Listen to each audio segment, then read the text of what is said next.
with it to the happy spot where thy loved one may be found. And the wind rose up in dear delight, and after the good ship sped. But the crafty sea with his wicked might kept the vessel ever ahead. And till the wind grew fierce, and in his despair, till the wind grew fierce, and in his despair, and white on the brow and lip, he tore his garments, and he tore his hair, and fell on the flying ship.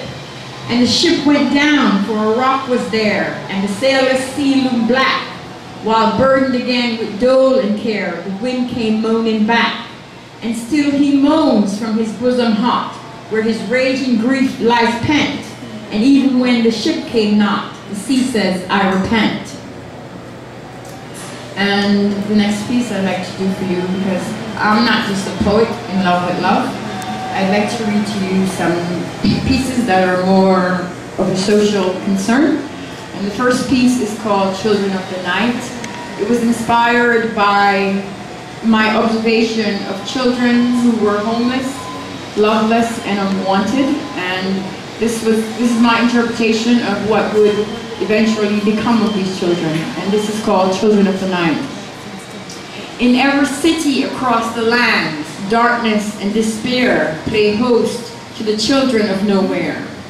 With no mother to cradle or console when street love turns cold, who then pacify the sorrow of the children who can't see tomorrow? After the pusher's hand has devoured the soul, and love is auctioned at a twilight glance, who can mend the fractured promises of children whose hopes are deferred? When time release and extract their dreams, will anyone show pity for the children in the promised land? And the next piece I'd like to do for you, ladies and gentlemen, is called Another Brother. And this piece I wrote in 1996, and I wrote it after spending a day going through all the boulevards and the districts of Harlem, and I saw things I had never seen before, and so I was inspired to write this piece. And this is Another Brother. Mama cries, sister hollers at the destruction of another brother. On the corner of the street, his blood floats on the concrete, and the old men sit and wonder, what can they do to stop the demise of another? He passes by, he can't speak, too numb from the temporary relief of what causes the pain and suffering of our brothers. Baby don't know, won't know Papa. Papa's gone, he's deceased, extracted from his sea of sorrow, and Mama watches and moans at having to bury the remains of another. And I would now like to do the second tribute to my favorite poet, and her name is Miriam Wright Edelman. She's also a child activist as well as a poet, and this piece is called To the God of All Children. O God of the children of Somalia and Sarajevo and South Africa and South Carolina, of Albania, Alabama, Belfast, Bosnia and Boston, Cairo and Croatia and Chicago, help us to love and respect and protect them all. O God of black and brown and white and albino children, and children all mixed together, and children who are rich and poor and in between, children who speak English and Russian and hum, and languages our ears cannot discern, help us to love and respect and protect them all.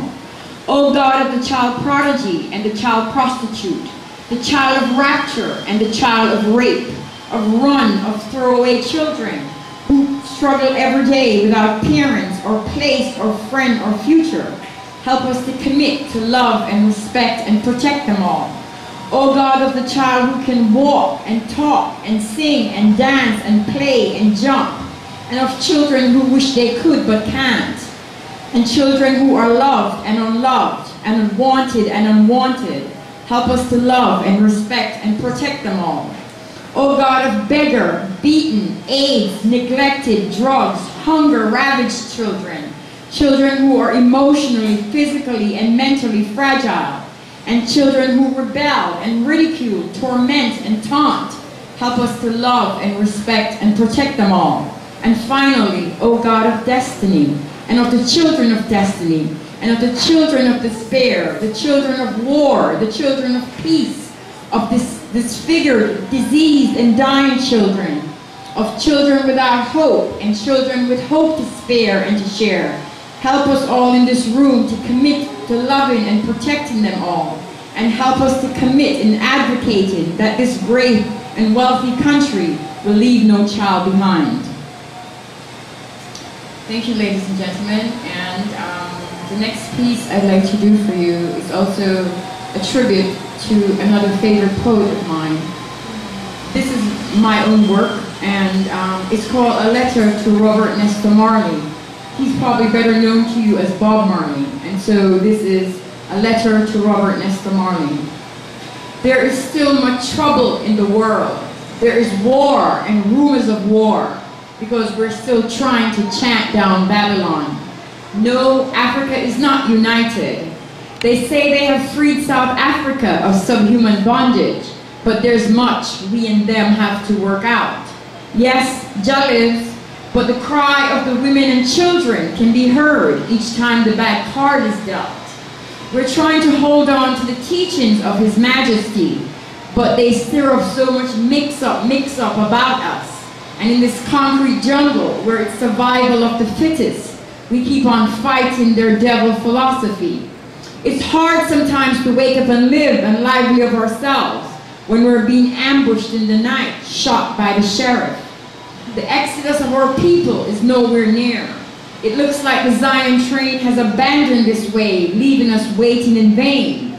And we have to wonder if we could be loved, still forever loving Jah. But only time will tell when our redemption song will be sung. So every day we work, wondering when will the rat race end, bringing the redemption to satisfy our souls. But we hold on, forever black survivors. And the next piece I'd like to do for you, ladies and gentlemen, is in honor of my friend Denise P. Wilson. We attended NYU together, and so this is in memory of her. And the poem is titled, Today, April 8, 1998, Designed with Hope, Opened with Promise, Closed with Pride, for Denise P. Wilson. Dear Denise, why didn't I know you wouldn't grow old and stroll along the boardwalk of Atlantic City and marvel at how much you won?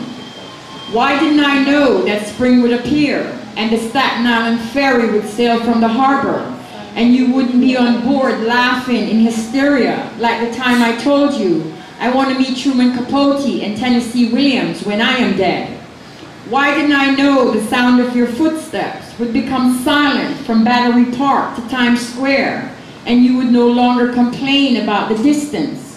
Why didn't I know that you wouldn't retreat and indulge in chocolate like you did after deciding what's his name wasn't the one?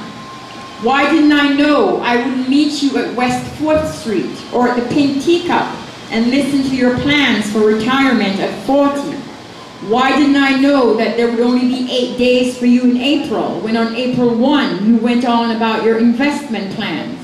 Why didn't I know that tonight I would be writing this poem because you're dead at 29? Ladies and gentlemen, I would like to thank you for being patient, because I did make a boo-boo on the wind and the sea, and I would just like to have the opportunity for you to visualize the wind and the sea. I stood by the shore at the death of day as the sun sank flaming red, and the face of the waters that spread away was as gray as the face of the dead. And I heard the cry of the wanton sea and the moan of the wailing wind, for love's sweet pain in his heart had he, but the gray old sea had sinned. The wind was young and the sea was old, but their cries went up together. The wind was warm and the sea was cold, for age makes wintry weather. So they cried aloud and they wept amain, till the sky grew dark to hear it, and out of its fold crept the misery rain in its shore like a troubled spirit. For the wind was wild with a hopeless love, and the sea was sad at heart, at many a crime that he wot of, wherein he had played his part. He thought of the gallant ships gone down by the will of his wicked waves, and he thought how the churchyard in the town held a sea-made widow's grave. The wild wind thought of the love he had left afar in an eastern land, and he longed as longed the much bereaved for the touch of her perfumed hand. In his winding wail and his deep heavy sigh, his aching grief found vent, and the sea looked up at the bending sky and murmured, "I repent." But then as he spoke, a ship came by that barely plunged the main, and a light came into the sea green's eye, and his heart grew hard again. Then he spoke to the wind, "Friend, seest thou not? One vessel is eastward bound. Pray speed with it to the happy spot where thy loved one may be found." And the wind rose up in dear delight, and after the good ship sped. But the crafty sea by his wicked might kept the vessel ever ahead, till the wind grew fierce in his despair, and white on the brow and lip. He tore his garments, and he tore his hair, and he fell on the flying ship. And the ship went down, for a rock was there, and the sailless sea loomed black. And burdened again with dole and care, the wind came moaning back. And still he moans from his bosom hot, where his raging grief lies pent. And even when the ship came not, the sea said, "I repent." And that's The Wind and the Sea by Mr. Paul Laurence Dunbar.